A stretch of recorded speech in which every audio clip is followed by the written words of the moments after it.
Good.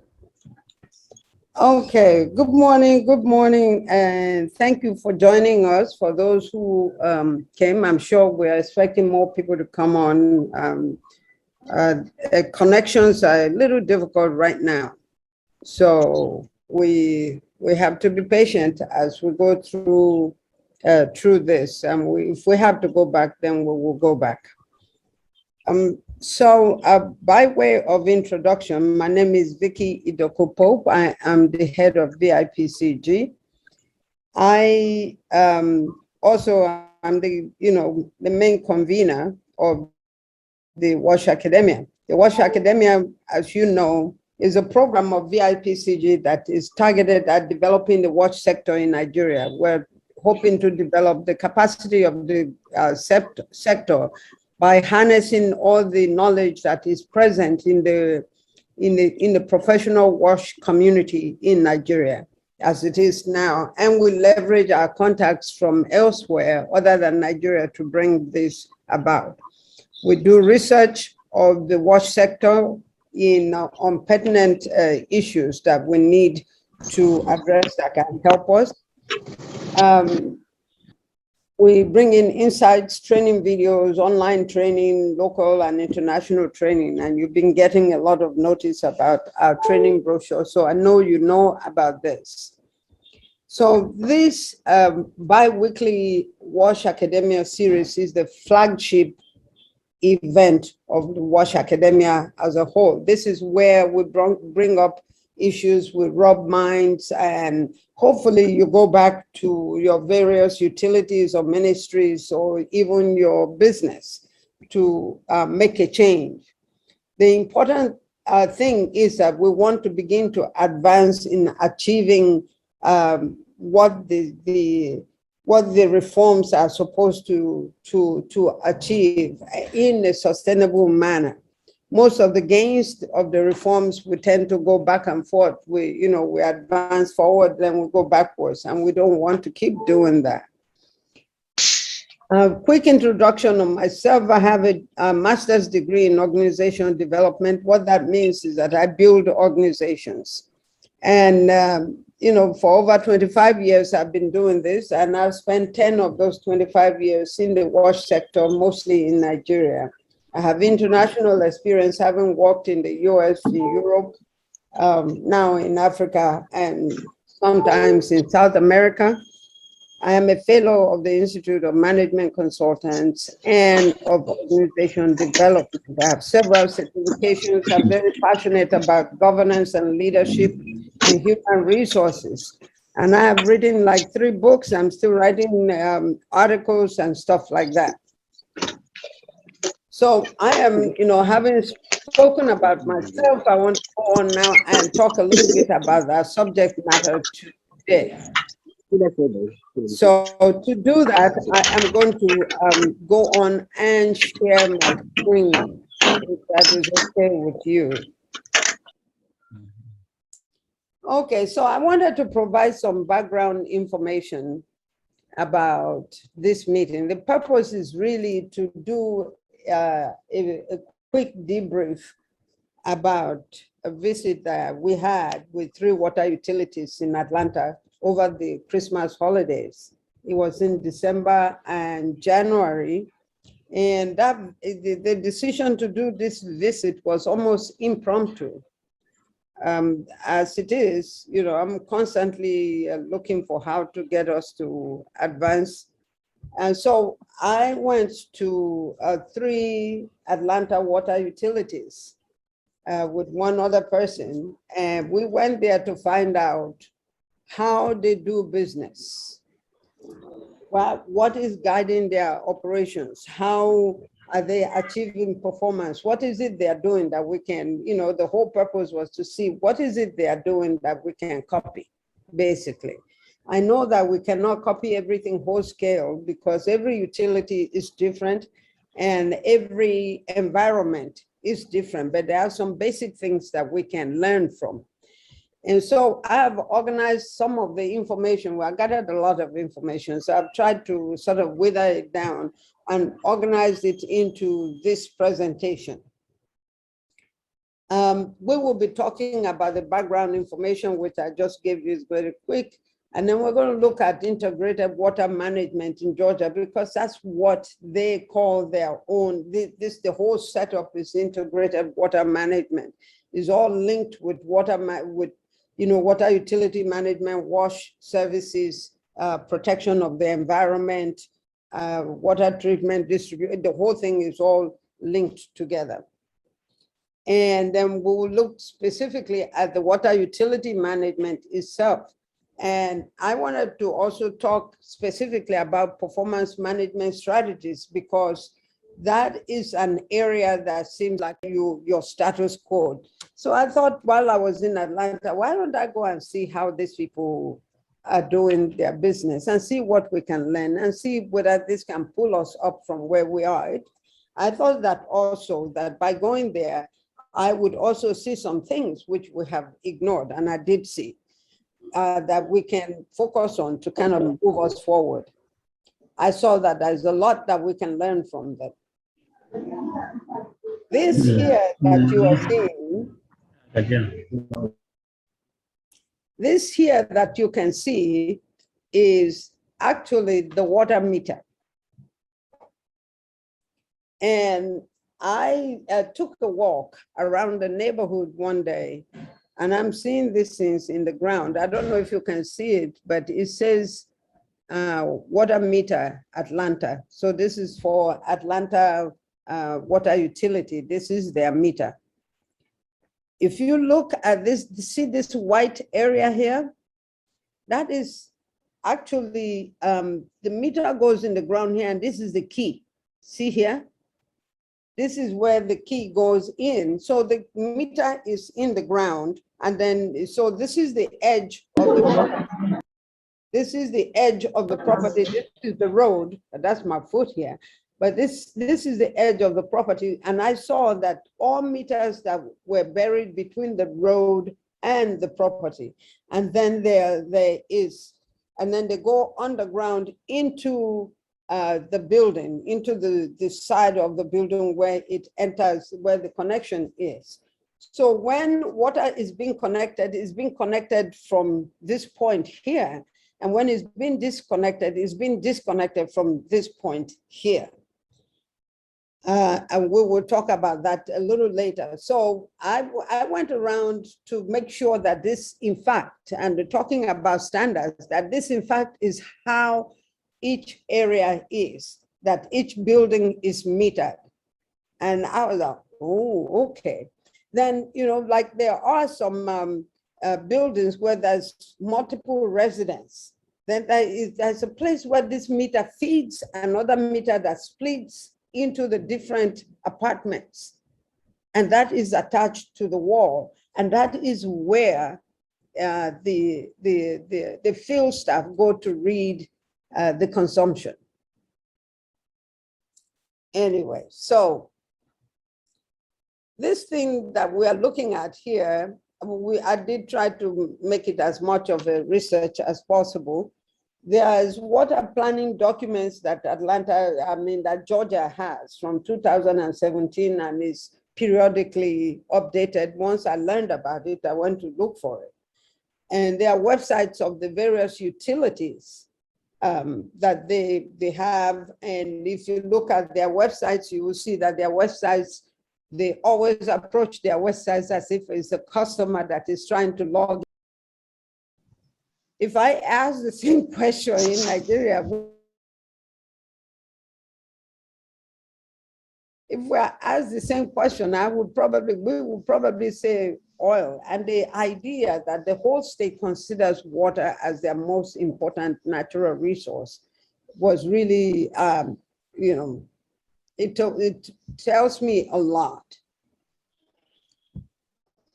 So, their water sources, they have 14 major rivers, and they all kind of feed their aquifer systems and, flow, and some of it flows through Savannah, Georgia, into the Atlantic Ocean. And what is interesting that I learned about this is that these water systems, or these rivers and the aquifers, are all property of the state of Georgia. I know that we've had conversations in the past when we've been talking about the National Water Bill, where the government, I guess, there are conversations about whether the rivers and whatnot belong to the federal government and all of that. But in Georgia, and I imagine that this is the way that the laws in the US are written, that the rivers and the groundwater sources all belong to the states, you find them. So that was one learning that I got.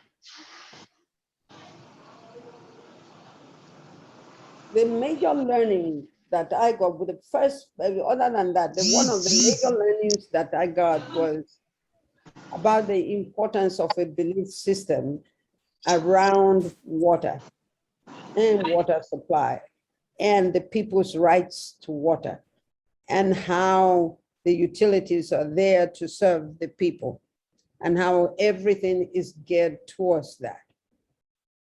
And so the protection of water resources, the adhering to rules, compliance to rules, and making sure that there is 24-hour water supply, not just in homes and businesses, but also in public areas, is all built in this belief system.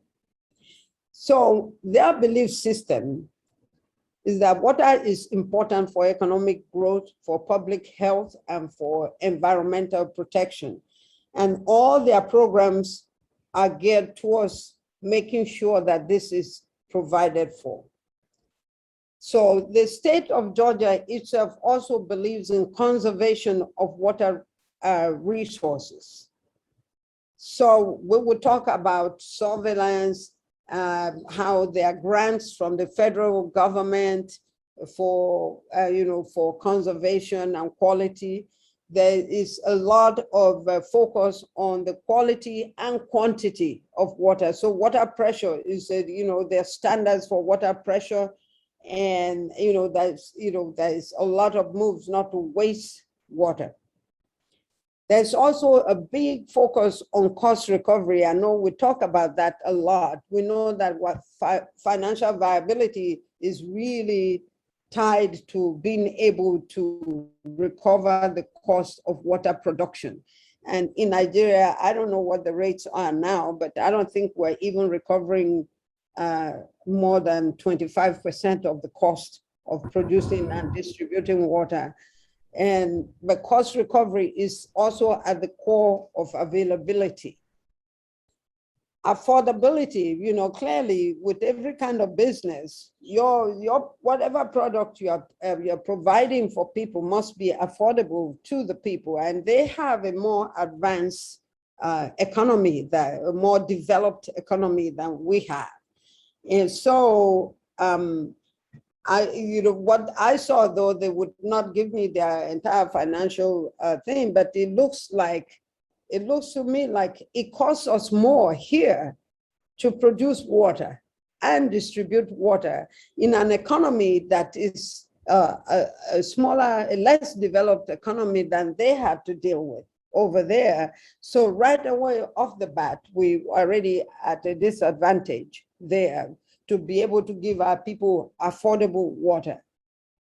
Now, if we are producing water and distributing water in large quantities, enough to be able to do for 24 hours, 7 days a week at the optimal pressure within the drinking water quality, internationally accepted drinking water quality standards, we're going to see very quickly, especially with our power situation, that we are not meeting a situation that we have. Okay. So, and then the other part is that I looked at was their belief system that the quality of human resources is central. It's not just the the quality of human resources is central to their ability to deliver water to the people. And so I found that almost all the technical staff, there are state regulations for certification for all your technical staff. So you don't just have a plumber that is working with, doing connections. They have to be certified by the state to be able to. So there are plumbers that are certified by the state to go connect, go and work on your internal plumbing. But there's also plumbers who are certified by the state to work with the water utilities. And we're going to talk about that, the use of contractors to make sure that they have the right kind of quality of staff. So the first question that we almost think about is, what is your state's belief in terms of the importance of water?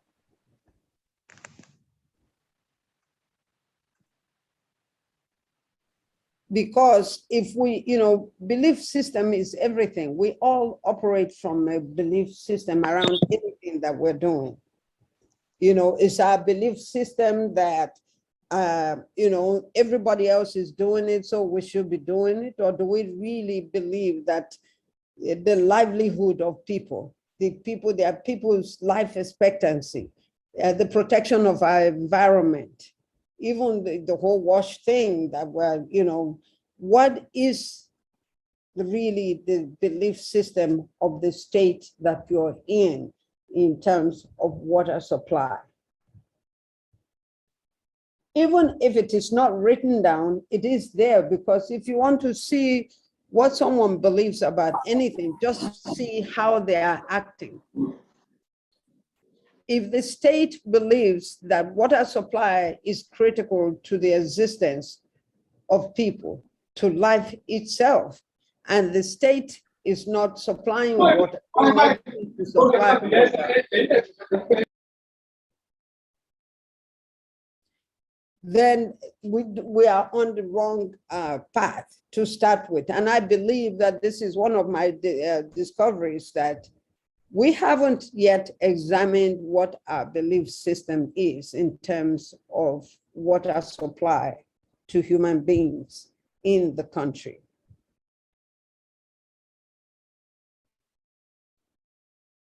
Do we think that we can continue to exist as a nation without giving people good quality water consistently? Or are we going to keep making do like we're doing now?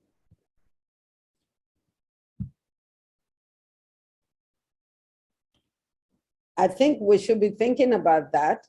And Barry, if we can take a break and let people bring in their voices. What do we think is the belief system around water supply in terms of the need that people have, in how we are acting?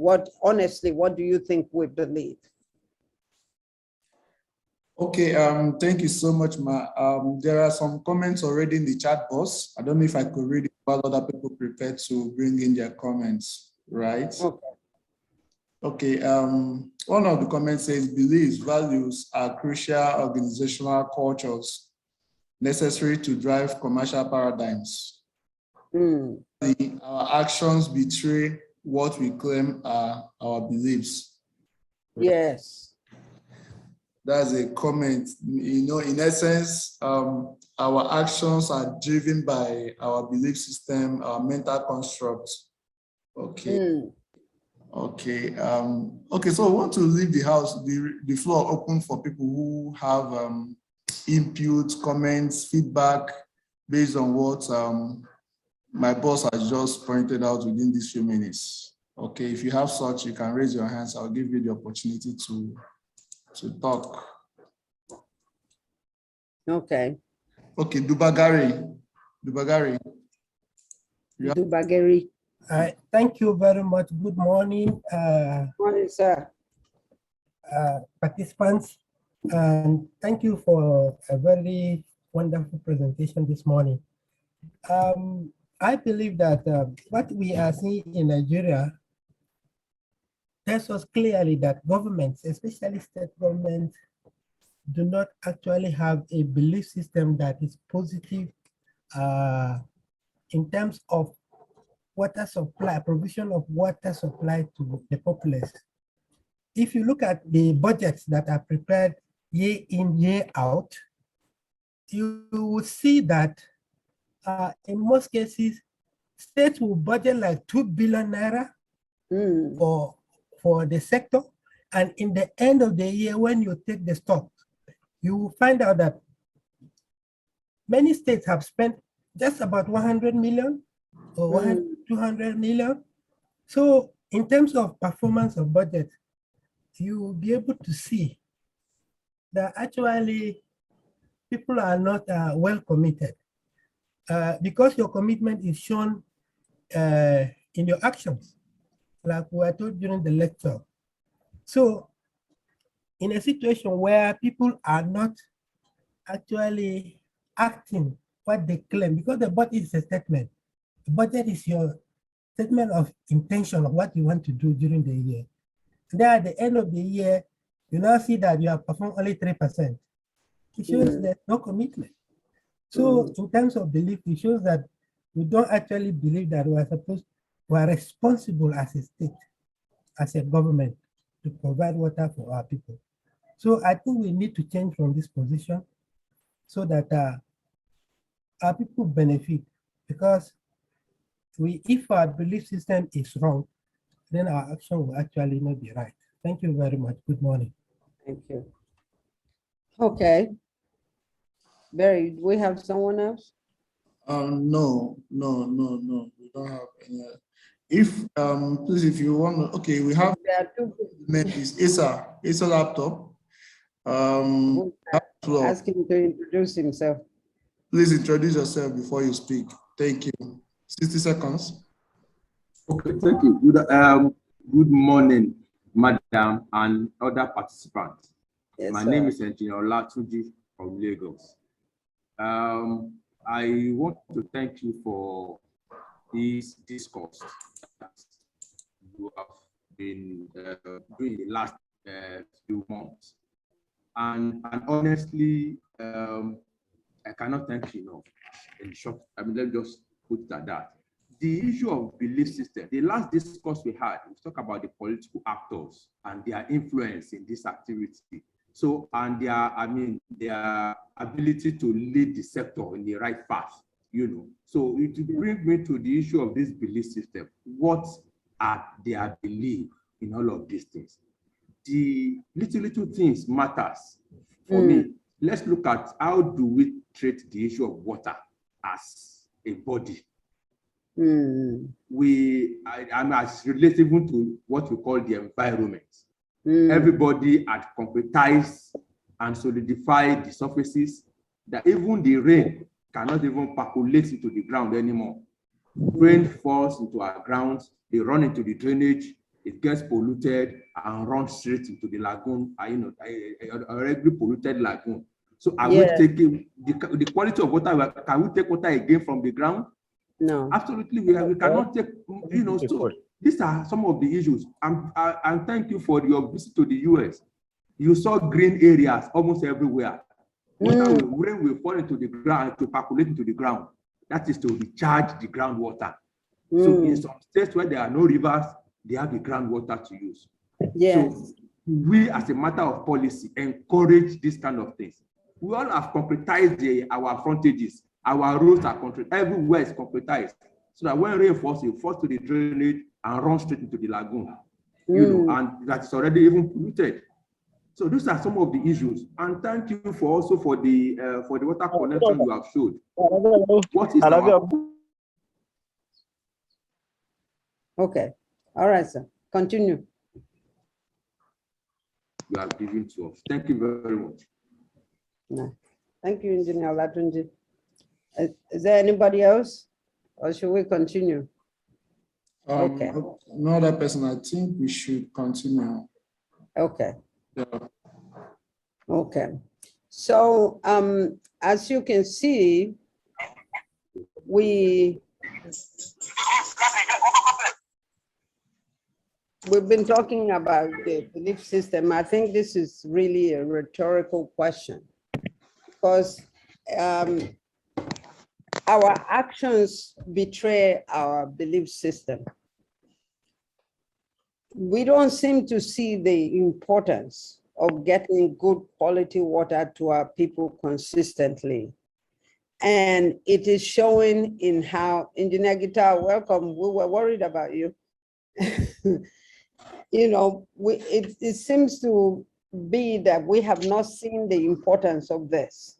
And it is like, water is life. You know, it's not just a saying, it's the reality.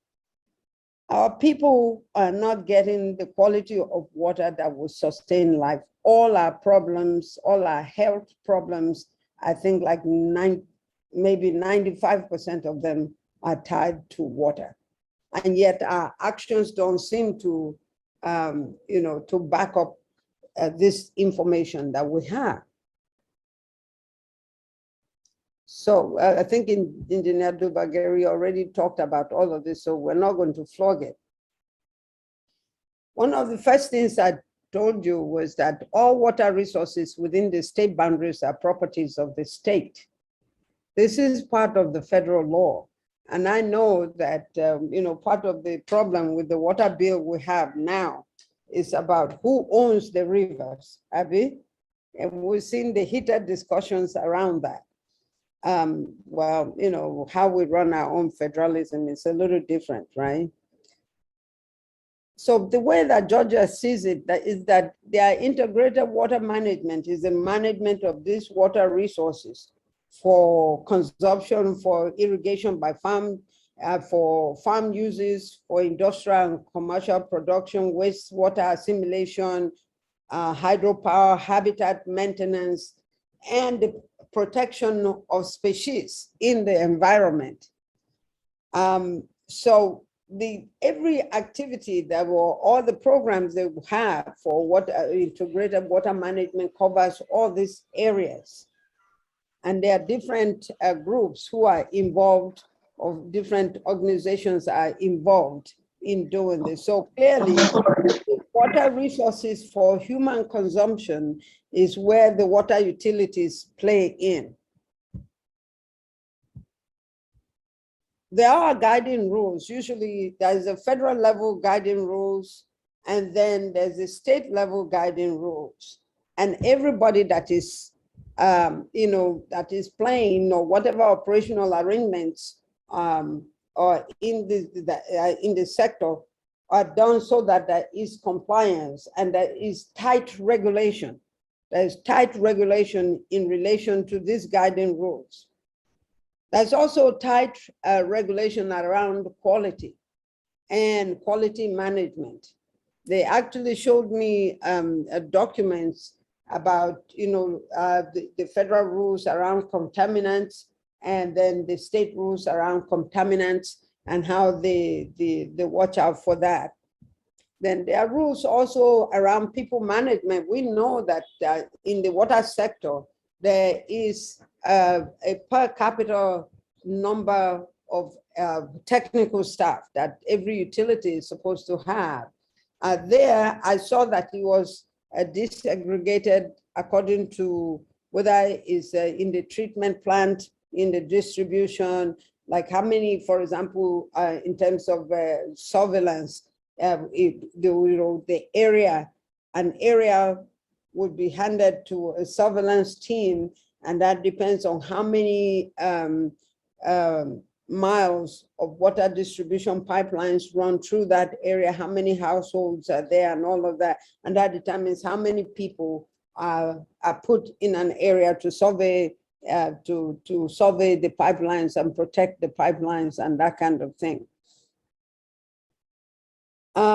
Customer relationship management is like the most frontal thing that you see when you come to the water utilities. Everybody is focused on getting people connected, getting water to the people, and getting money back for the water that they are distributing to these people. And so what I saw I called, God forgive me, I called pretending to be an intending customer and said, you know, I'm moving, what do I need to do to make sure that I get the water turned on? And immediately was like, you can go online and basically fill out a quick form, and or they will take your information on the phone and tell you when the connection team will come, and you have to be there when they get there. What was impressive is that the turnaround time was within 24 hours, sometimes even less.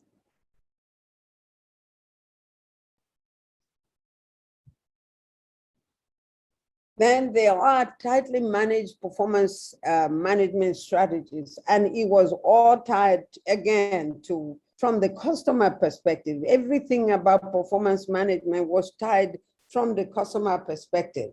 You know, how long did it take for you to connect the customer? How many customers do you have? How much quantity of water are you delivering? How many leakages have you had? How many bills have gone out? How much collections have you had? What efforts? All of that, you know, is the, you know, the metrics were all tied.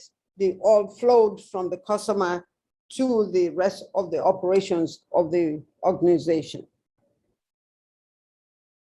I think that if you are in charge of a water utility, what I will encourage you to please go and Google their sites and see how they interact with the customers. So a lot of us have, a lot of us already have websites, and to get your, you know, the websites are not just there. Most of our websites are informational websites. So we need to go and flip it a little bit into a website that is really about getting water to our customers. Because through the websites, you will see clearly pay your bill, get connection, report a leak, you know, all of that is there in the website.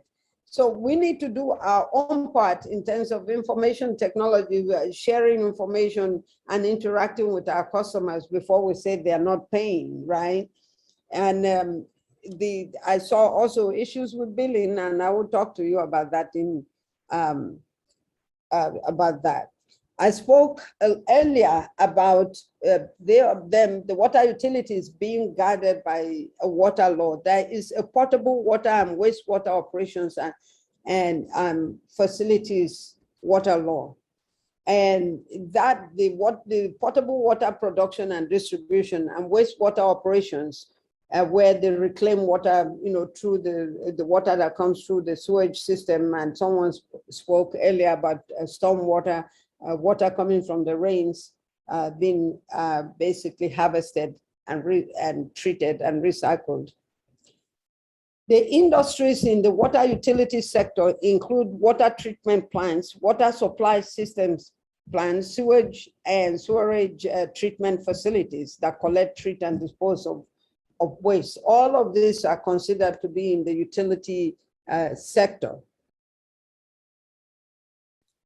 The policies that the state has, within the ambit of the federal policies that are being implemented by the Environmental Protection Agency, the Federal Environmental Protection Agency. So the Environmental Protection Agency's rules are domesticated in the state. And the domestication basically is that they look at what the state needs are. They view the environmental protection rules or the rules that are coming from the feds as the minimum standards, you know. So then they then make their own rules based on their own state circumstances. There is a need to define water users.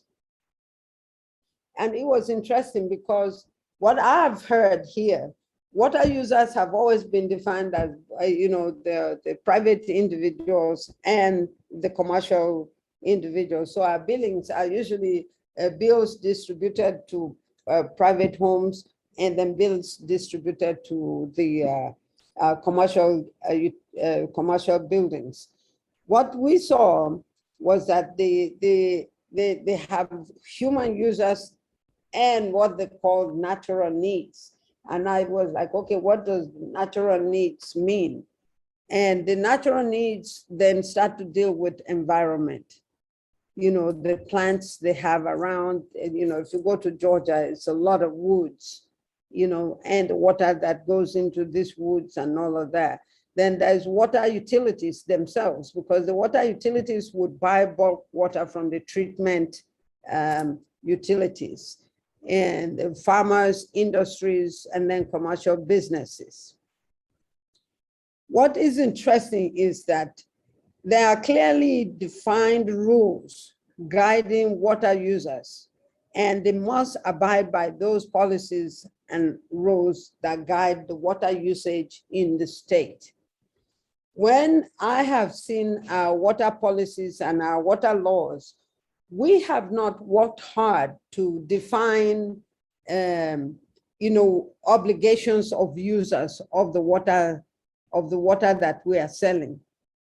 And so that is one area that I don't know how we will even do that, but we need to be very clear about what expectations or what obligations we will have in terms of our customers or the people who use the water that we're distributing.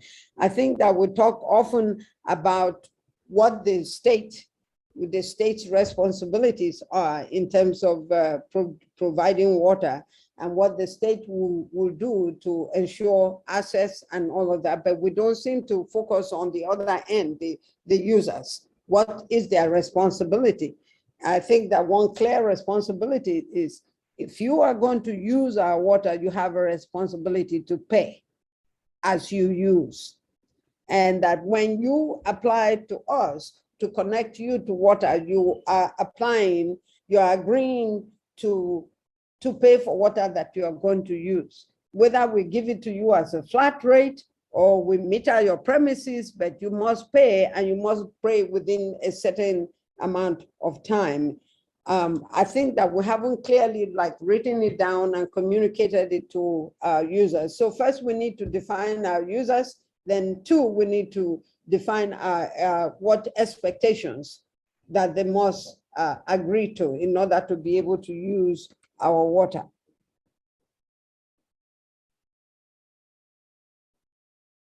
So lesson 2 is that we must define the sector, the industries in the sector, the policies and laws, making sure that they are appropriate and they are adequate to serve us, who our users are and what their responsibilities are.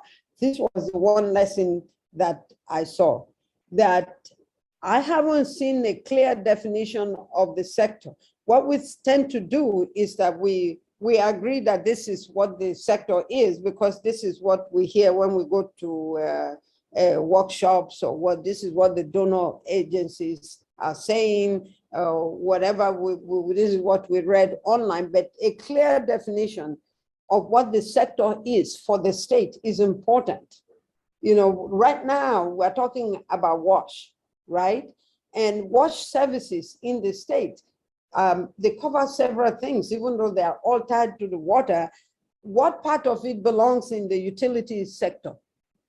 What it really is the responsibility of the water utility in relation to all these wash services that we're asking the state to provide.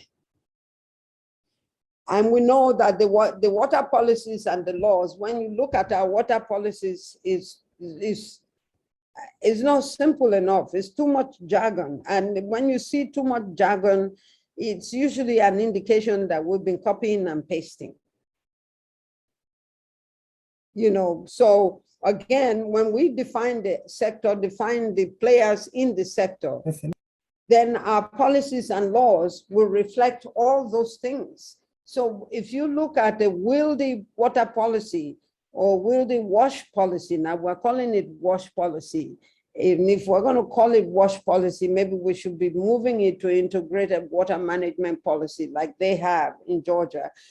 And then we haven't clearly, then we have to define our users and what they are responsible. When you have the users' responsibilities and you have the state's responsibilities, and they meet together, then there is an even play. And it's the policies and the laws that will bind and provide boundaries for the interaction of these two groups, as I saw.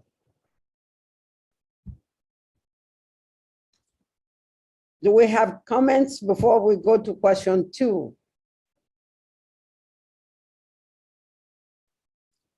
Well, in this, I mean, this is going to be a rhetorical question, because if we are asking our states if we're asking about our state guidelines in terms of policies, laws, who the users are, who are the people who play in the sector, we may have to go back and actually gather data around this and see if we can clearly define the sector is this one, the players are this one, and these are their responsibilities. These are our responsibilities, and then look at our water law and the water policy to see if they are defined like that. That is, what you will find is that your data that you gather will actually show that it's slightly different, that there is a gap between what is written down and what really is.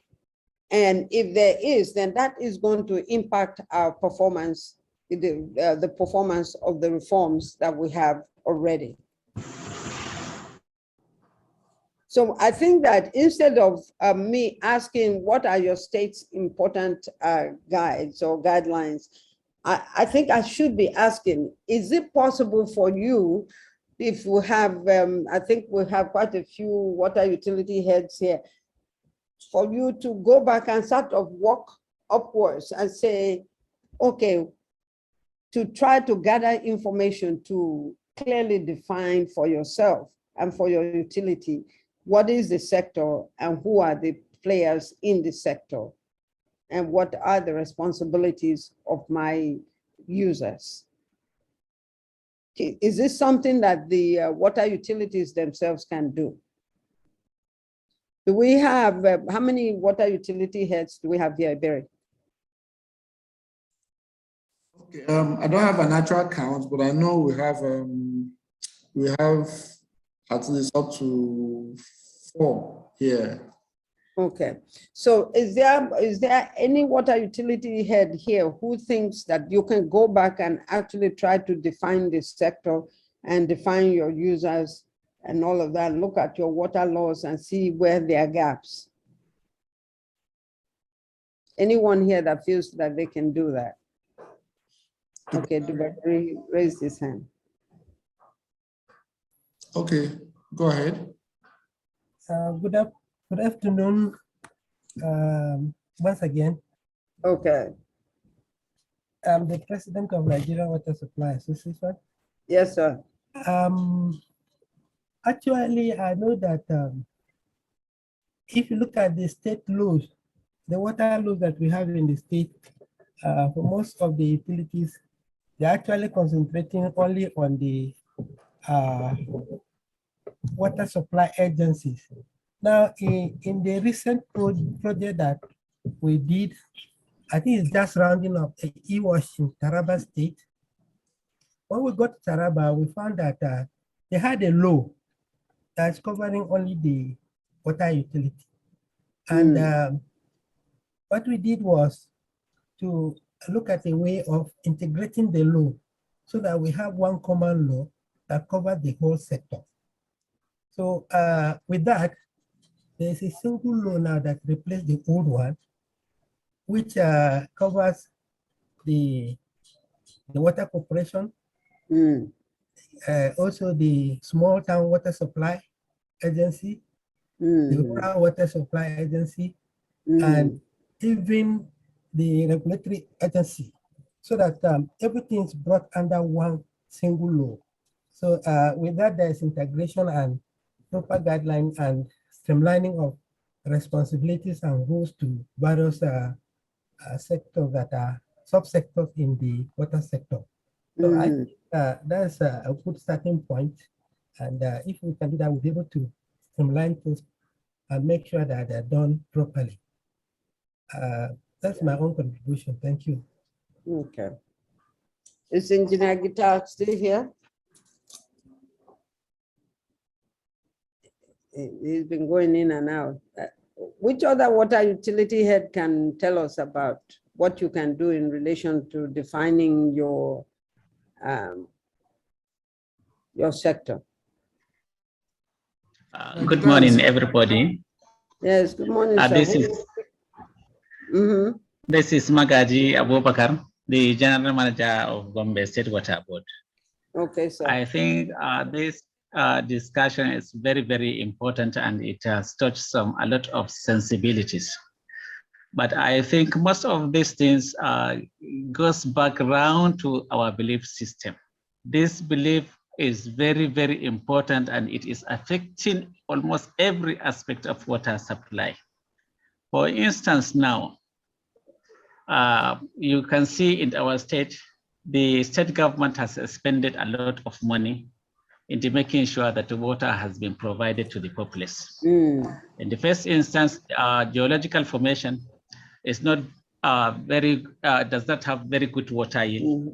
And because of that, we have to go to a river about 40 kilometers from Gombe Township, the headquarters of the capital of the state, where a treatment plant has been constructed at the cost of about 8 billion naira.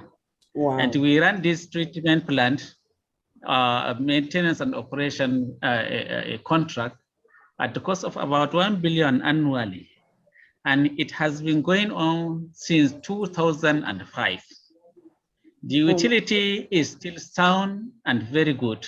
The only problem we have is power supply, and it's a natural issue, a national issue. But you will see this utility has to be sustainable, but we don't generate enough revenue to sustain the system. It is almost like the government is running it throughout. Hardly do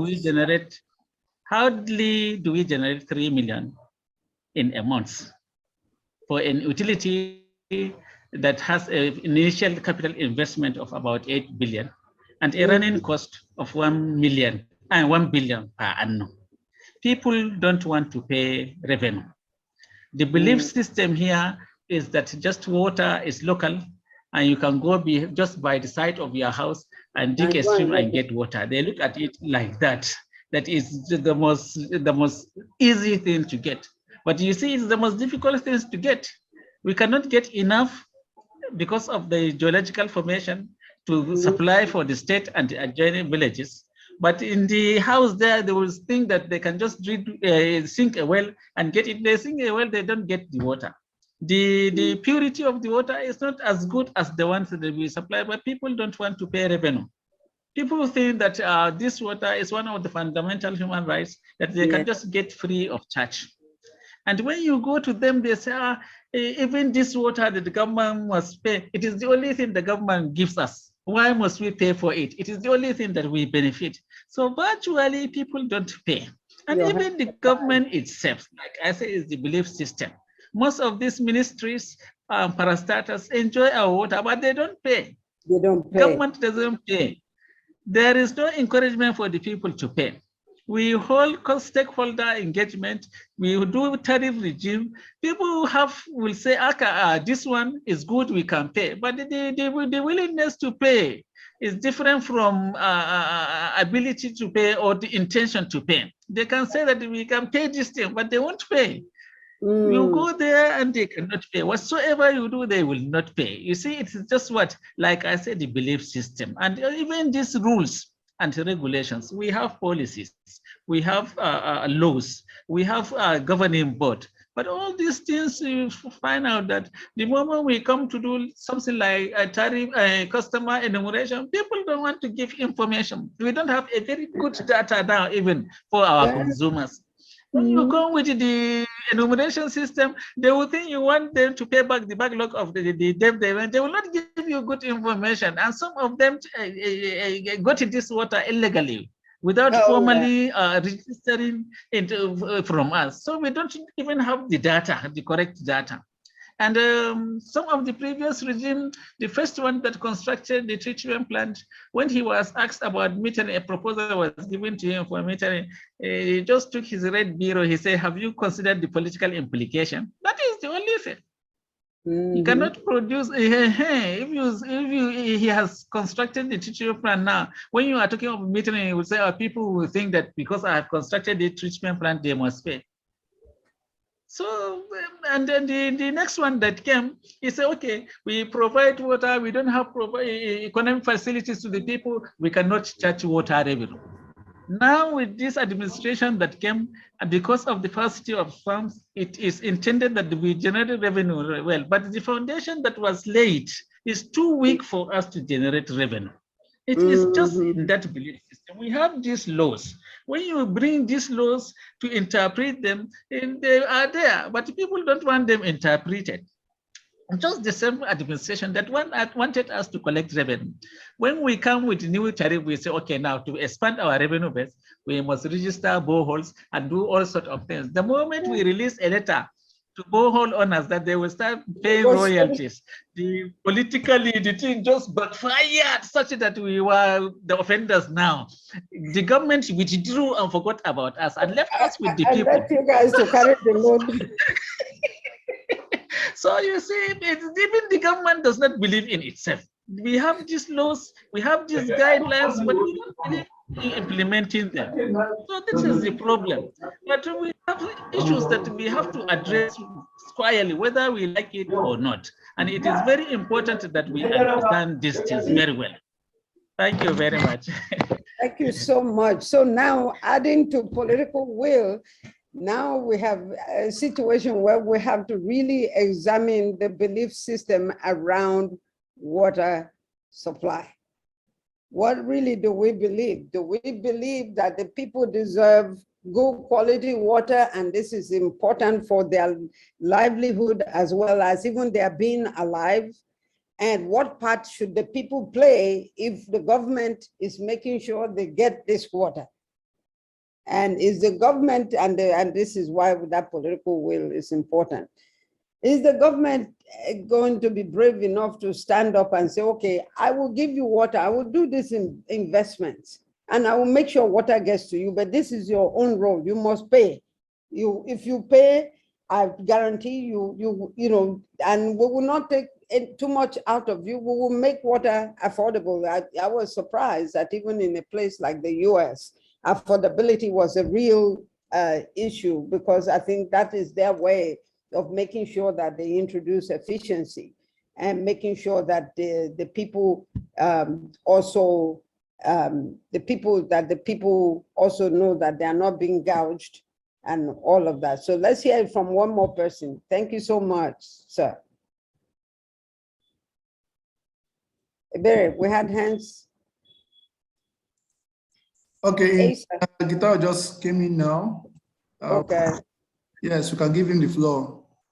Okay. But other people have their hands up. Oh. Engineer Guitar, we're waiting. Okay, let's give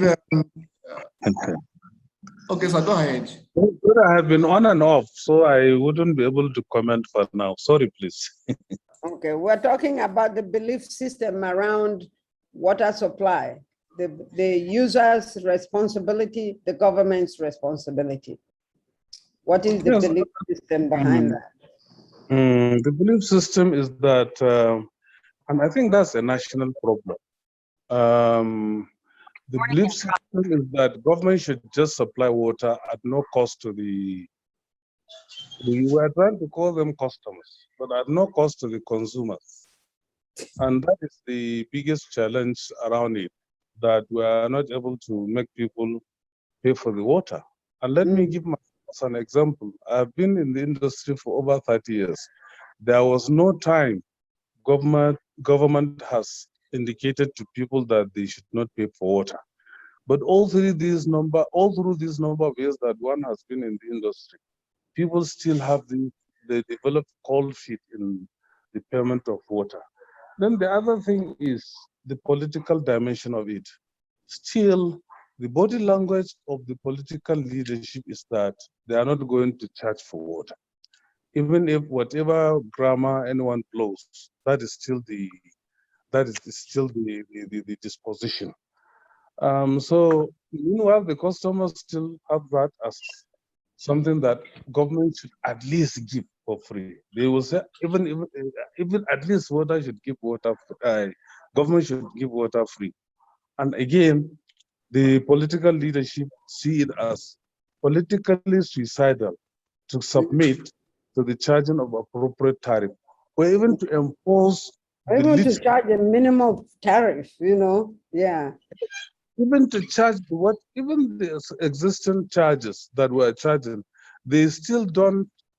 Their body language does not support the management of the corporation to go on and disconnect whoever is not paying. In fact, overnight, you just receive a call at the highest level possible that please go and reconnect such and such person. And such. If you are lucky, the chief executive is understanding. Otherwise, you will just hear an announcement over the radio that you have been booted out because you have disconnected somebody. So these are two key things. Thank you. So as we are speaking, what is occurring to me is that we need a system-wide culture change. And the first rule for culture change is trying to understand why the people believe what they believe, and then to educate the people why a new belief system is important. We all know that there's no way the government can produce and supply water for free. It's not possible. It cannot be done. And until we deal with that, we are not going to be able to, all these reforms we're doing is just going to be a waste of time. Users have a responsibility to pay for use. We know that, and we know that users can afford it. Why do we know that? Because they're willing to pay 10 naira for pure water. Okay? And we know what they pay Merua for the water, Abby. So it's a belief that the government should give them this thing for free that is hindering them to pay. They can pay. They won't pay. It's a won't situation that we're dealing with. Okay, one more person, then we'll continue. There. Okay, SR is ready to present. I think Komalafe was trying to speak. Yes. Go ahead, sir. Yes, look, sir. Can I go ahead and Yes, go ahead. Okay, thank you. On this area of discourse that we are, there is something I have thought about and developed over time, and I call it a water mandate. And it is, it is developed from the issue of vaccine that we had recently with COVID-19 when we were talking about COVID mandate. Water mandate for me is what I describe as a social construct, but there must be a legal backing. You have both the supplier of water and the user of water must have responsibility. Supplier of water must guarantee supply of water, and the user of water must guarantee payment from time to time at when due. So that's, I also feel that as a matter of policy should be put as a matter of policy, so that both sides have a responsibility. And of course, it's a legal requirement. So if you don't supply me water, I can take legal action. And if you don't pay me, I can take legal action. So both sides should be committed. There must be commitment from both sides. You cannot be treating this issue with levity anymore. Government has spent so much money. Look at the first urban, you have the second urban, now the third urban. And all these other many projects going on, yeah. Yes. So this water mandate is what I think we should look at now and put as a front burner. Then our issue of communication. We do projects, the people that are to benefit, we do not have the in-depth communication with the customers. Communication, there is a wide gap in our communication. We are building a treatment plant for a community. The community don't even know this kind of thing is going on. Probably at what level, at every level, we must have a way to communicate. Look, we are building this for you. This is going to do A, B, C, D for you. These are the benefits we derive from it. People want water.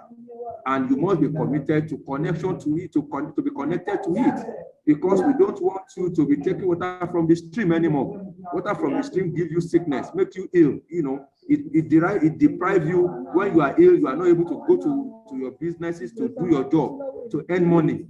And government too, you know, spend money in hospital getting people to be treated.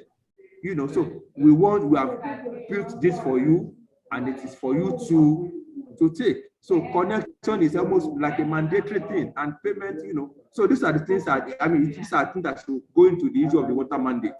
Thank you. Communication and the water mandate. Thank you so much, sir. Barry, can I get you to read some of the comments from the chat box? There's a lot of really good comments there. Uh-oh, that's not what I meant to do. There we go. Barry. Okay, let me just, okay. Yeah, there's some really good ones there. The first one I'll be reading says, under the integrated water resources management, we should not be thinking of WASH policies and laws, but policies and laws on water resources management, generally because they are integral and can be separated. What are key to everything? What are being key to everything? Sorry, let me scroll down a little.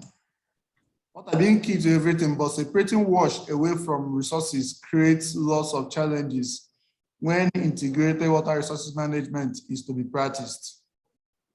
All right. Okay. The other comment says, you have to tell us who is saying these comments. You're just reading. It's coming from Muslim Idris. Muslim. Okay. Yes. Okay.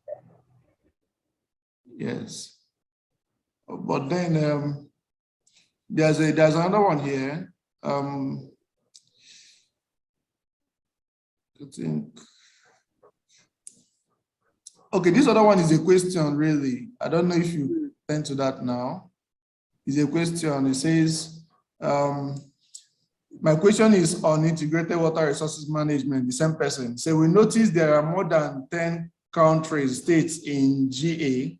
I don't know if it wants to refer to Georgia, but are these countries in the same basin, same geography? County, that's what it means. Same geology and same drainage system. The 14 river system, do they flow in one direction or different directions? And do they go more than one country?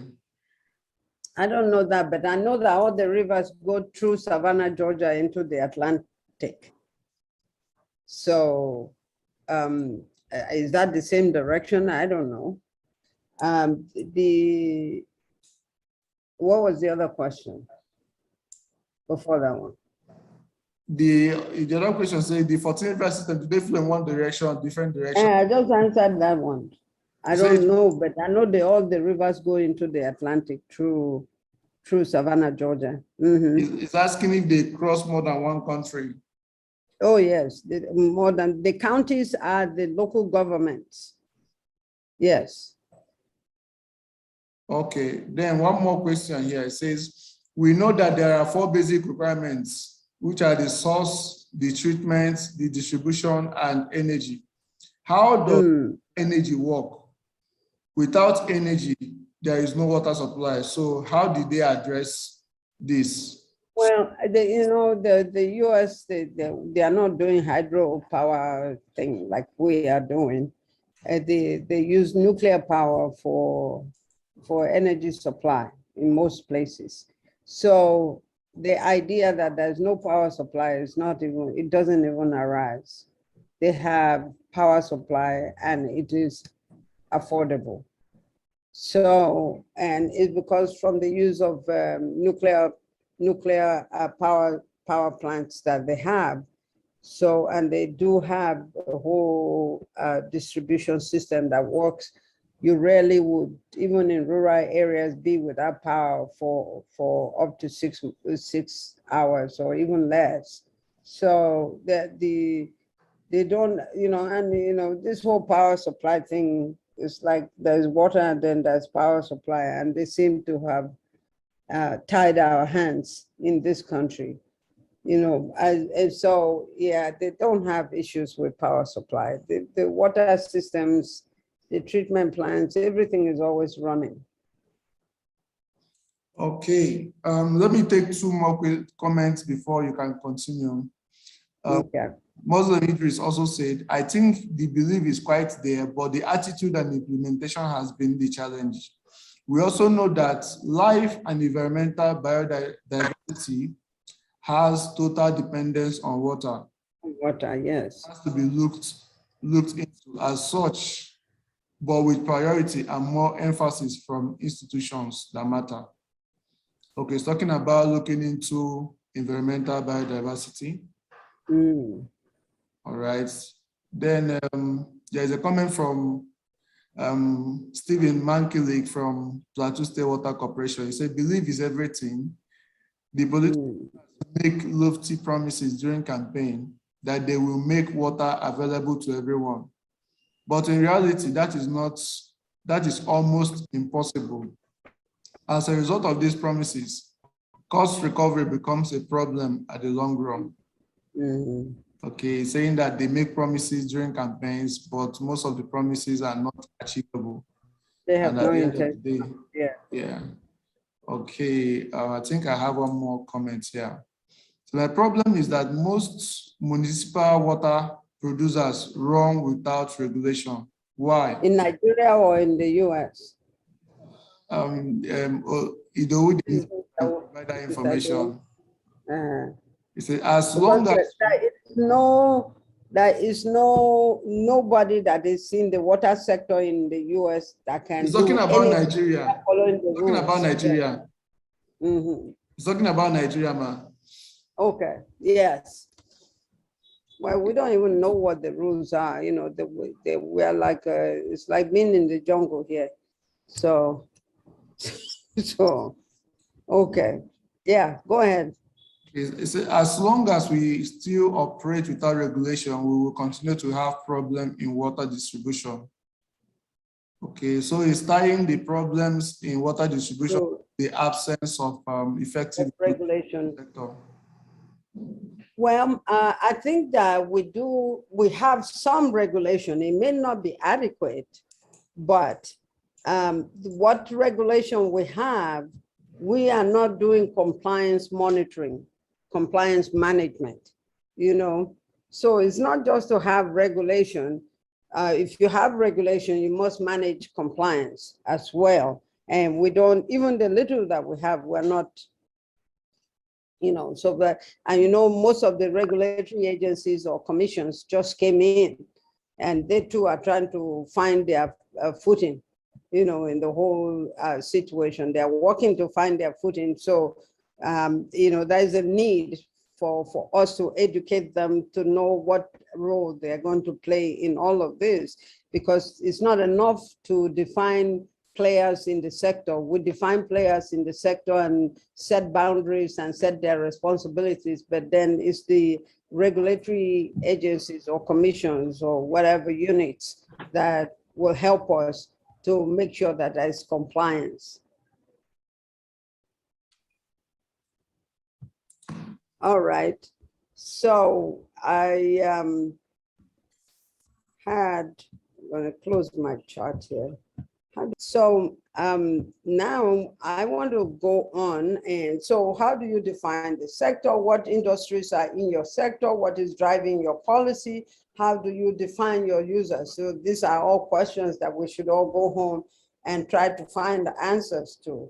You know, if we're able to say, what are your state's most important guides that you have, you know, and then try to answer these other four, it will help us. Okay, and we talked about that. So lesson 3, that I saw, that development in the sector requires planning, and that you need a planning infrastructure in place. I saw that in Georgia, they have a planning infrastructure in place.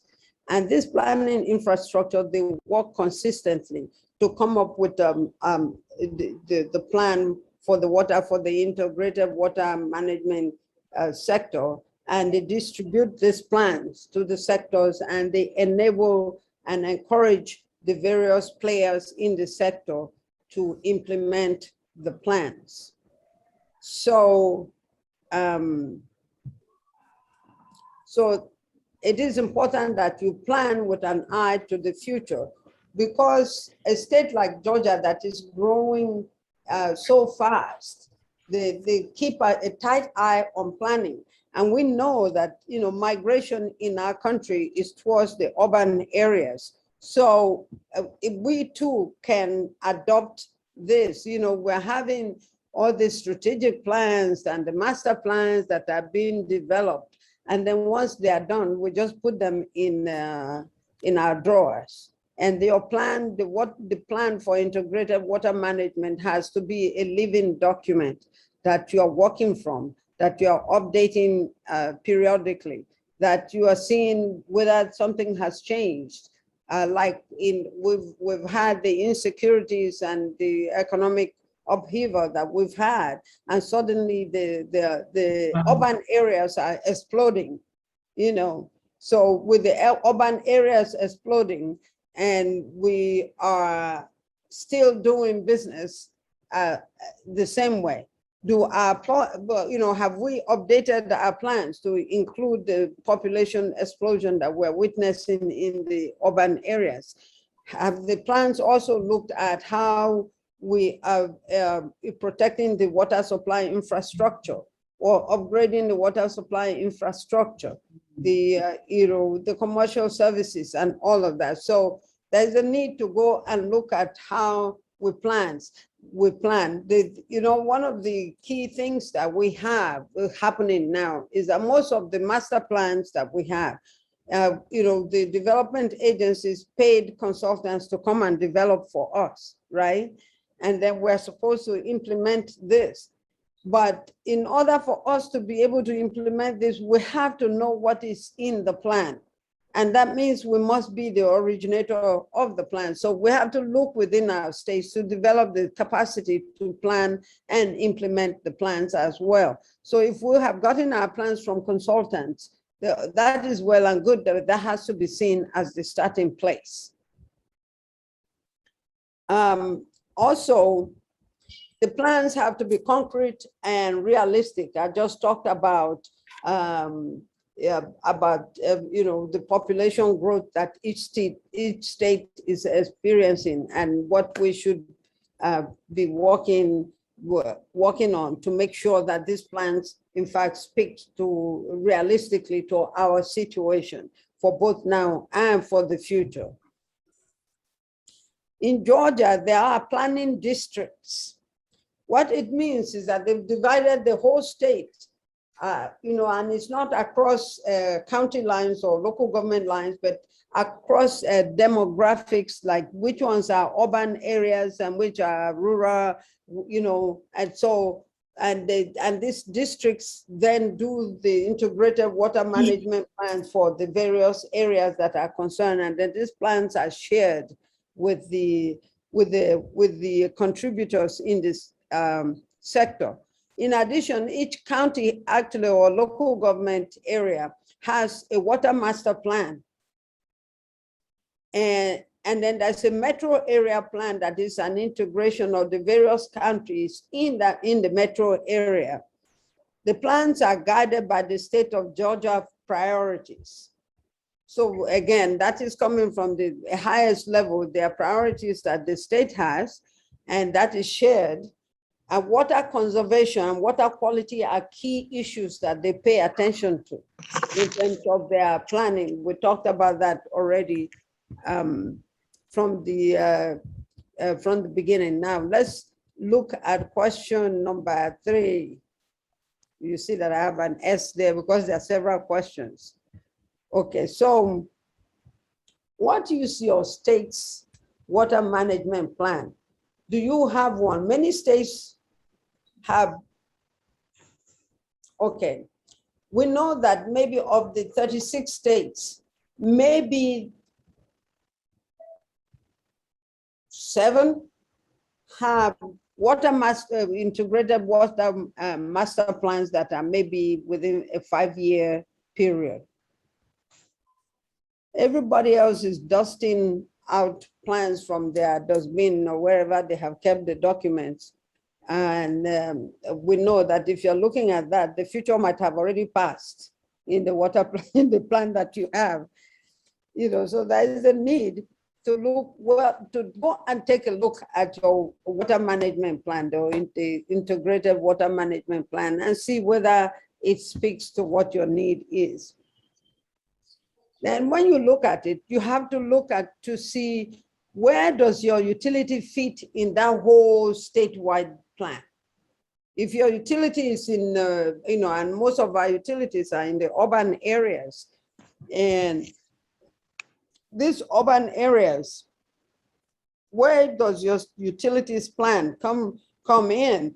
So it's from that where you fit in that you develop your strategic plan for your water utility.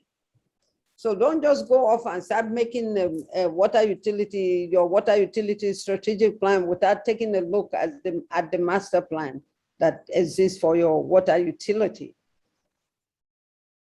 What parts of the plan are you responsible for implementing? Does it speak to it? A lot of the master plans, they will usually just dump everything on the water utility. That's what I have seen. And what are your strategies for implementing? The lesson number 4 that I learned in terms of how they are planning is that each area or each county or each municipal area seem to have their own unique organizational arrangement for their utilities. So it's not like this is how a good urban utility should function. So we're organized like this, and this is how we operate. So they are operating from a need, where their needs are and what the conditions are for their environment. So you would find some utilities that they don't have any water treatment plants. They just distribute water. They buy bulk water and just distribute. And then you have others that have treatment facilities.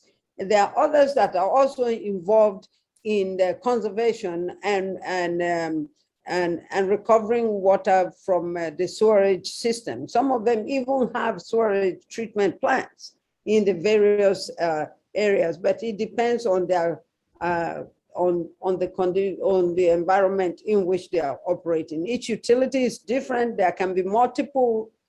That's multiple that chopped the M. Multiple utilities in one state and even in one urban area, depending on the area of operation and the population of that area. In large states such as Georgia, utility can be unbundled, and all their utility companies seem to be unbundled in that you might have even one county with more than one local government area with more than one utility operating there. But this is in large areas. We've had states like Ekiti that suddenly just decided to go and start unbundling things because they have seen it unbundled. It doesn't work that way. They use a lot of contract staff to be more effective and more efficient because water supply must be given to the customer within 24 hours. The quality must be consistent and the quantity must be consistent. So there's a lot of use of contract staff. And the contract staff are usually contract staff that are competent, and their competence is not determined by whatever they wrote in their profile. It's determined by certifications that the states have set up. Operational arrangements are very decentralized production and distribution. And again, I just spoke about that. Some states have treatment plants for both water and sewage treatment. All of them have distribution. All counties, all the utilities have distribution networks that they are in charge of. Customer service or customer relationship management seems to be centralized for each utility. And they are totally focused on that. There is a lot of private sector involvement from the beginning, whether it's organizations or individual contractors, from production all the way to distribution to even customer service. Involvement of the private sector or PPP, there's a clear definition of the area of coverage, where are you going to play? So if your company is involved in surveillance, for example, which area are you going to be surveying? What kind of performance indicators are you supposed? What kind of goals are you supposed to be chasing every within a certain defined period? And how would you be paid for performance is clearly defined. And I said earlier that the partners must be certified and abide by federal and state rules, and performance is tightly managed. You pay your participants based on performance, especially for all the individual contractors. A lot of water treatment facilities are owned by the municipal government. And most of these municipal governments then, the municipal facilities then sell or distribute the water to they sell or distribute the water to the in bulk water to the water utilities for distribution. So the water utilities are buying water, they have the cost of goods, and which then they try to recover from the customers. As sewage treatment plants are also owned by the government, most of them. There are some private ones, but they are not as huge as the government ones. I spoke about the utilities buying bulk water. Entrance into the, if you are a player that you're trying to get into the water utility sector, it's tightly controlled and tightly regulated. There are so many things you must pass through to get certified to be okay to play in the sector. Let's look a little quickly at the actual water utility itself. I spoke a lot about the water utility. It's being totally focused on the customer in alignment with the purpose of giving good quality water to the customer and making sure you get money back from the customer so that you can pay for your goods that you are supplying, because water is an economic good there. Somebody spoke about that the last week. Water is considered an economic good there, not to make profits out of, but so that the cost of the good can be protected. And then that way we can continue to keep supplying water. Some utilities engage only in distribution and commercial services. Ownership of treatment plants include government and private sectors, but they sell mostly bulk water. There's a few micro schemes, usually in the rural areas where you have, how like we have our boreholes here, there are also boreholes in their rural areas. And what it is that every county might have both rural as well as, they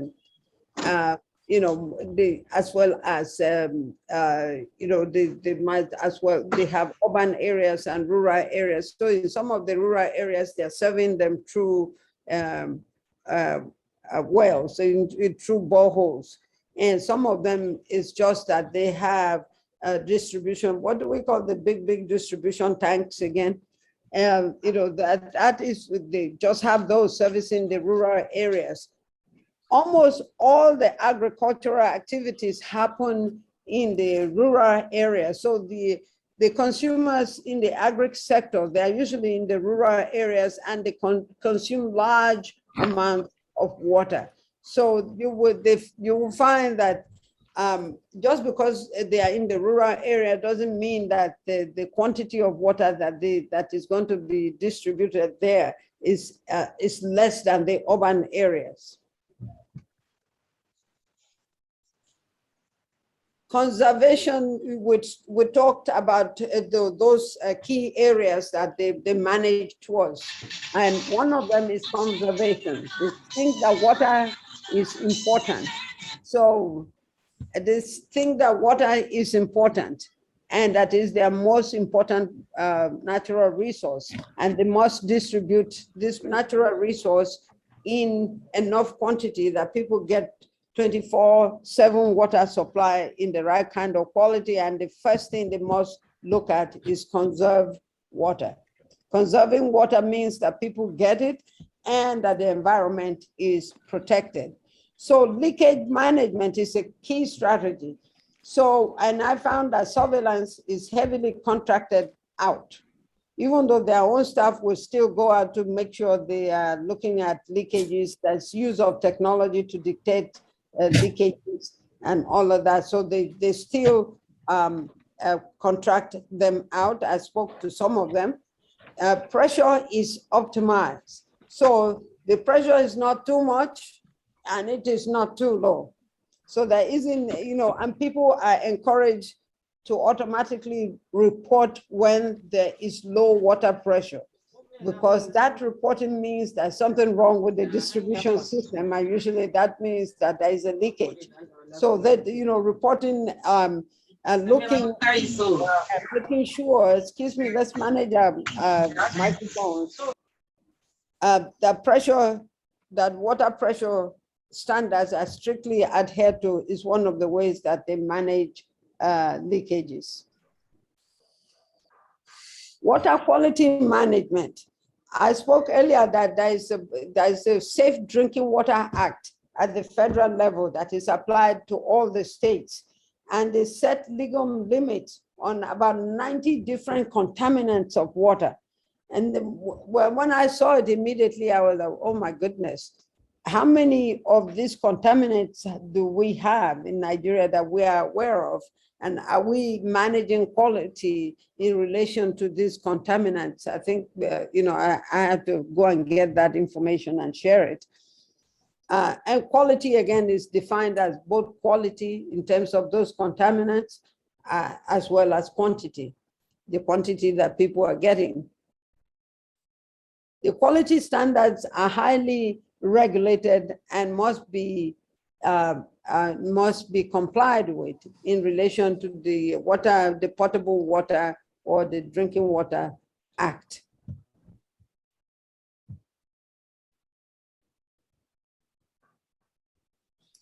So quantity is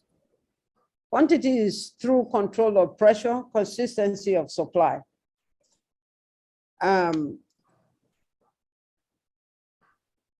We spoke all about that, so I'm not going to go over that.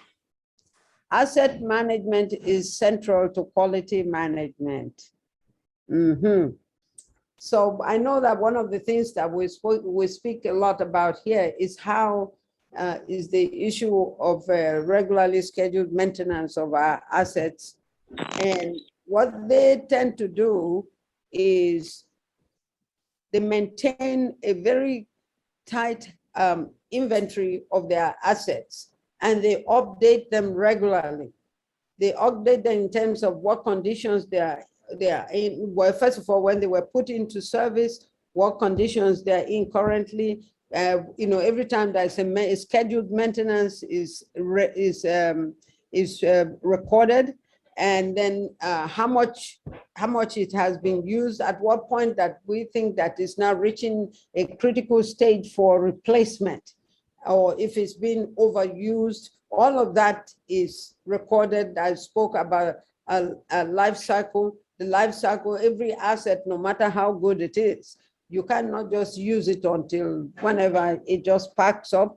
That it has, every asset that you have has a time when it can no longer be replaced. So you need to have a replacement strategies. They have that. They plan for long-term funding for the replacement of their assets, because that we all know. I mean, we had the person from Gombe, how he spoke about what it cost to for them to, what the hell, Microsoft, please. what it costs to have that water treatment utility a plant. It costs a lot of money, billions and billions of naira. So it's not something that the utility can suddenly have collected enough money to just go and use. So there is the need to think in terms of long-term funding for our assets. And for us in Nigeria, we have to work on making the utility, the wash sector really a place that other players, the private sector would want to come in so that we can deal with this funding. Cost recovery is tied directly to financial viability.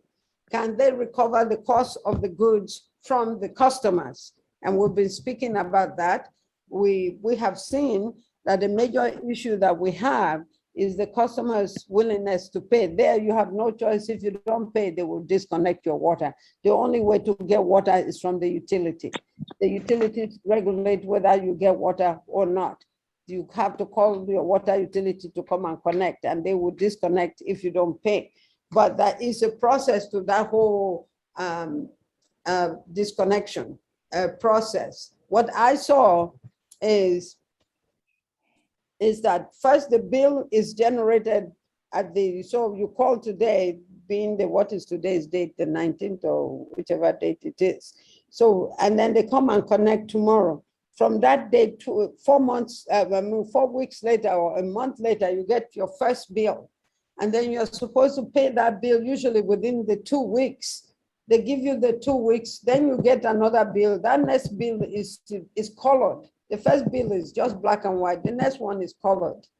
And then this is in addition that you can go, the account that is created for you, you can go online and go and see the account, see when your bill is due, and people would normally bill. And they give concessions to customers that say, okay, you can take the payment directly from my account. So that lets customers who are paying to save maybe $10 or whatever on their bill to just go in there and get connected to their bank account to get the money automatically withdrawn. And then, so after 2 weeks of you're not paying, they send you another colored notice that you are behind in your bill and to pay within so. And in that, they start telling you that if you don't pay, if we come and disconnect, you have to pay for reconnection bill. So you have to pay for reconnection. So then you get the final disconnection bill, which is usually sometimes in pink or red. And then when you get that, it means if you don't pay, we are really, really coming within social dates to disconnect. And because there's no other way for you to get the water, most people would, from getting that second warning, that first and second warning, they would call the water utilities and start making payment plans. So if I owe $100, the utility might say, okay, bring 50.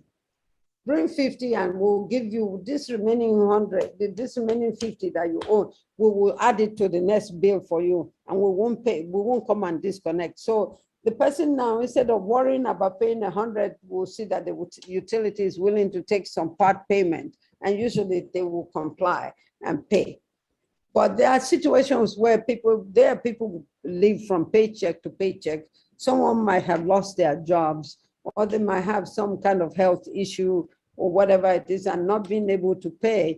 And sometimes the utility will go over there and disconnect, and the person may call social services and say, I don't have water, I have this situation, I have filed for unemployment and that kind of thing. And then there are negotiations going on with the water utility again to try to reconnect the person. But almost always you are going to pay for reconnection. So cost recovery is not just looking at the individual paying for consumption, but also paying for operational stuff like connecting you and disconnecting you. It costs money to keep sending you bills. They have to send you 3 bills just to collect for 1 month. So that also is factored in to the cost. And non-revenue water is tightly managed. Almost no one is stealing water. Almost no one is stealing water because it's a crime to be caught tampering with water infrastructure. You will get a felony conviction for that. And when you get the felony conviction in the US, you will be tried. And when you are tried and convicted, They can take away your voting rights. They can take away so many other rights. You can even be sent to prison. So hardly do you see someone tampering with the water supply infrastructure. Tariffs are set to recover costs of product and delivery. So everybody keep data on how much it is costing. And we know that every year, it's not as bad as here, but there is inflation. So they take into all of that into account in setting the tariff before, that is then passed on to the customer. But affordability, is always built into the tariff that they set. Everyone and every establishment is metered. You pay per consumption. Bills are tied to people and buildings or facilities so that they don't just put it on the building and then the person moves and then the bill is just sitting there. So the person and the facility is what. So if it's tied to apartment C, it's tied to a name in apartment C.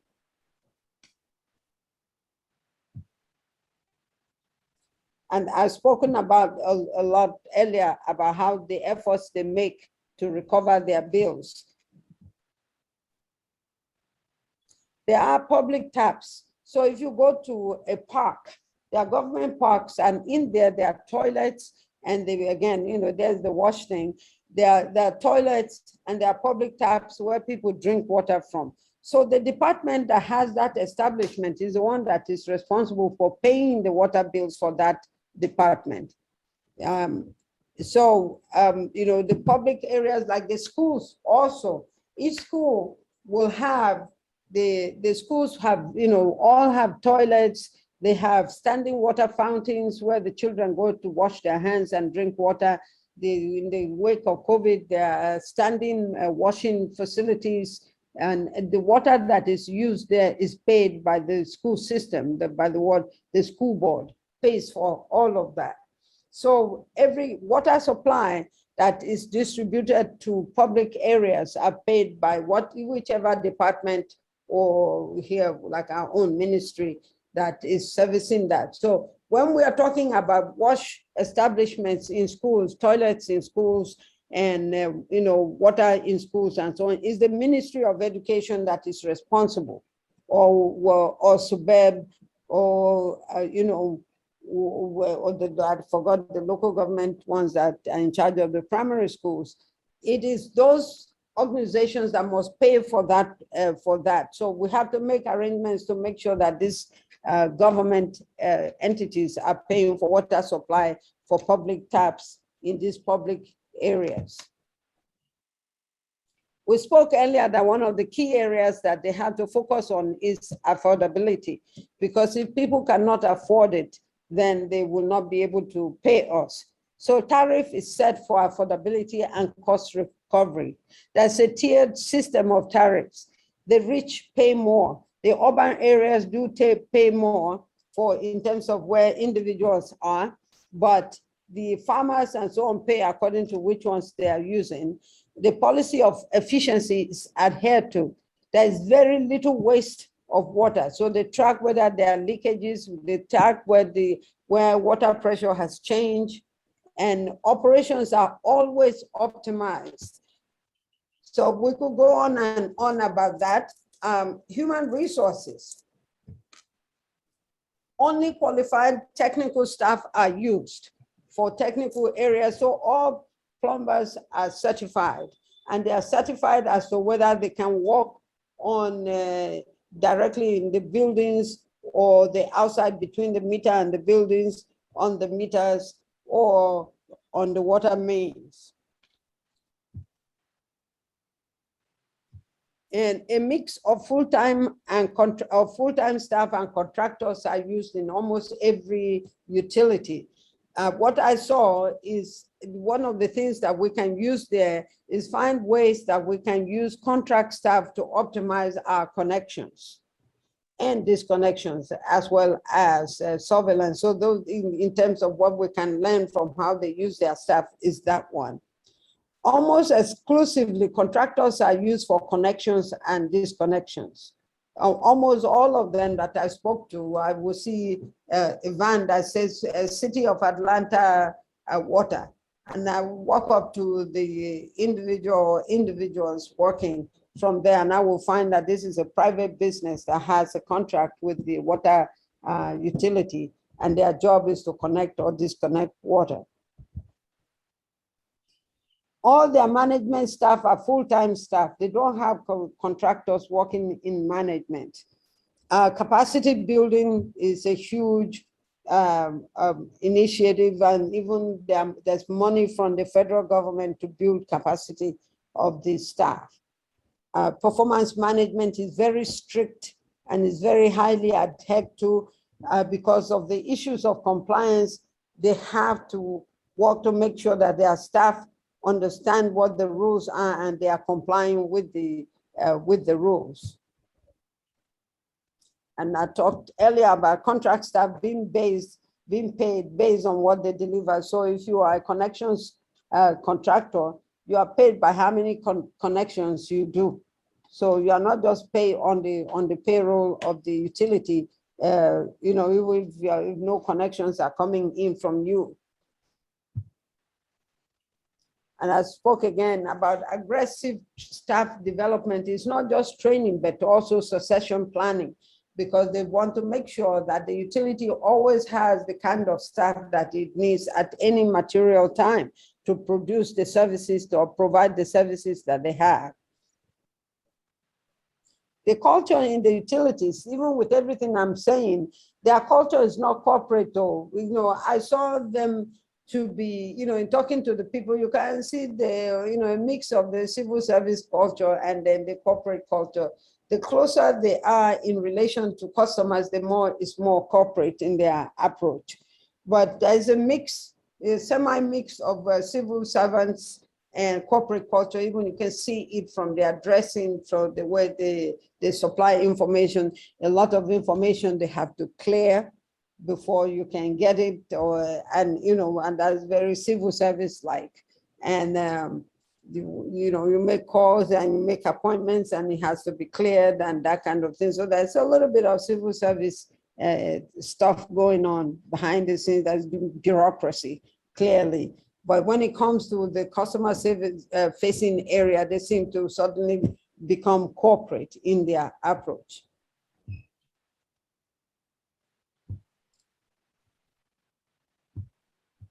So the way that they look at viability of the utility, there is a financial viability, which we spoke about. Then there's the strategic business planning. So every utility is engaged in strategic business planning, which they update regularly. There's partnership and collaboration, relationships within the sector, within regulators, with the regulators, and they get technical assistance such as EPA grants for utilities that are high performing and protecting the environment and using innovative ideas to do that. They use a lot of technology in operational areas for effectiveness and cost reduction. There's attention to compliance with the rules, because you cannot do anything without complying with the rules. That said, there's so much more that I gathered, but we have to stop here. Can we do comments and questions and so on from here on? Yes. We will be sharing, we recorded this presentation, we'll be sharing the presentation and even the slides with you and all the comments that have been made. So they'll be shared on the YouTube channel, Ebere? Yes, ma'am. Yes, ma'am. And then you will email them to everybody. So make sure we have your updated email address so we can contact you and send you the information, please. All okay. Right. So, yeah, thank you so much, ma. So much value delivered. Thank you so much for that lovely presentation. Okay, so I'll just give like a few minutes for questions from people. Because it's 1 o'clock already, yeah. It's 1 o'clock already, so we could do questioning for like 10 minutes. So anybody that wants to ask question, you have like Or comments, really. comments, questions, you know, are there areas you want clarifications? You can ask now. You can just raise your hand. Let me give you the floor. Okay. Who is going first?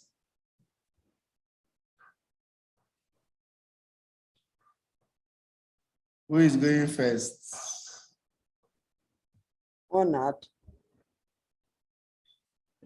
Um, I'm trying to get out of here. do we have questions, comments, feedbacks? So me, I have a question since people don't have questions. What is the one thing that you think you can do differently based on what you have heard today? We know that people are not agreeing to pay. And we know that government is not sticking with decisions they've made about water supply. And we know that there isn't a clear definition of users and their responsibilities. What can you do differently based on everything that we have spoken about today?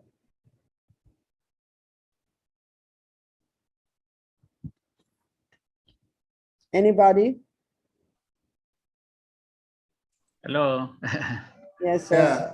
So like we discussed earlier, I think the problem is how to make these utilities very sustainable. And this one is hinged onto the revenue we collect. Even that one is just to supplement the services that has been rendered, not just the cost of it. I think the best to collect this kind of things, the revenue tariff is the metering. But the problem of metering now is metering is very costly. It's costly. If you say you are going, very costly, because each meter now will cost about 50,000 or so. And once you calculate it, you see that the cost of metering runs into billions also. It runs into billions also. Who is going to invest that billion? Is it the state government? Or is it going to be recouped out of the tariff that the customer pays? That is the problem now. For instance, Jet now, I think what they do is they do sell the meters. But now you see here in the most of these people that connect our services illegally is because they are running away from a cost of registration and all these kind of things. If somebody will just want to connect illegally just because he is running away from paying the legal fees of, let's say, 5,000, took less of him buying a meter of around 45 to 50,000. That is the difficulty now.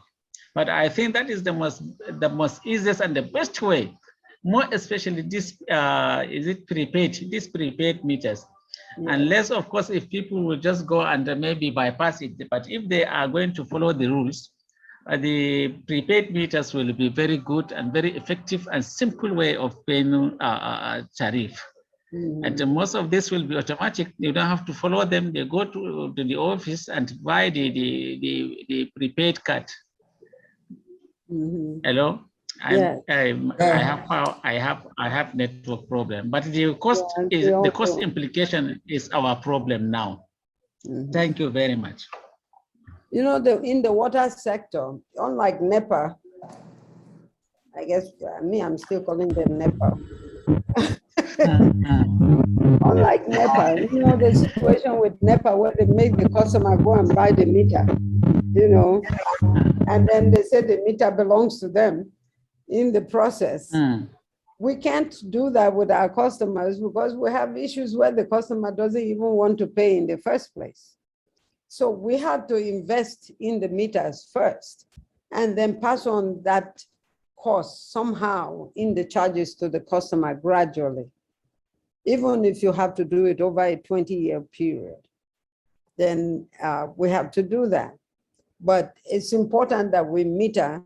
But my suggestion is that we should do a mix of both meters and flat rates. The poor areas do better with flat rates. You know, they know that every month they have to come up with 5,000 for the whole neighborhood for this water with this standalone tap that you have for them. So you don't put the meter there, but you will give them water. Usually you will see that they consume the same amount of water almost every month, you know. So you decide what that flat rate can be. And if they know for sure that you will give them water all the time in that place, you will see that there is some community leader or some CSO that will make sure that your money gets to you. And then I think that the other thing that we also have to do is ease of payment. If people already don't want to pay you, you want to make it easy for them to pay, whether to pay in installments or to pay through all these payment applets, to pay through this USSD stuff they got going on, to pay through the POS stand places. We want to make it easy for them to pay. The other thing is that we have to make it so that they see that we bring value, that we will give them water and they can rely on us for the water. In order to separate them from their boreholes and their wells, we have to make them, factor in this, access and affordability. Constant supply, give them access, make the water accessible, and make sure that they don't have to travel so far to get it, then they will pay. Then for the big houses, one of the issues that I have with our water utilities is that we supply water to the big houses. We connect to them. We give them more water consistently, and they are the ones who are not paying. They are the ones who report to the governors when they don't pay. Why don't we give water to the people who are willing to pay? So changing our own strategy also will help. Give the water, excuse me, let me get water. Give the water to those who will pay. That's what my own this thing is. All right, do we have more questions? I can take 2 more questions before we call it a day. Do you have more questions now? If you want to ask questions, you can raise your hands. I'll give you the floor to ask. Any more questions, comments? Any more? Okay, Dubagari, please go ahead. Good afternoon. I want to thank our uncle and also the presenter for this program. One thing I want to comment about is the issue of responsibility. We talked about rules earlier, and that most of the time we're emphasizing on how government, what are the rules government has to play, the utility has to play, leaving out the customers. And I think what the utilities can do is to get closer to the customers. Mm-hmm. In some utilities that we know, they normally have charters that are signed between the utility and the customers. And with such charters, the rules are defined. What are supposed to be done, the actions that need to be taken by the utilities, and those that are to be taken by the customers, so that in the situation where one partner fails, they can actually refer to such documents, and there will be some kind of resolution if there is need to be. So I think it is important that the customers, the utilities should get closer to their customers through various ways, CSOs and all of this, so that we'll be able to have a good working relationship Because like even the issue of payment of revenue that we referred to earlier, if we have charters between the utility and the customers, they will know that it is their duty to pay for water that they consume. And as such, it becomes clearer because sometimes they are not even very sure all the processes you go through in order to produce one glass of water that they have delivered to their premises. And at the time that you are relating better, you sit down in town halls, you discuss with them, and they understand the processes and the cost of producing the water. They will appreciate it, and they now be able to reason with the utility and then support them in the way of by means of paying their own water rates, so that you'll be able to produce the next supply of water and you consistently get water from the utility. So I think that is the comment I'll make on that. Thank you. Thank you, sir. Okay. So we're going to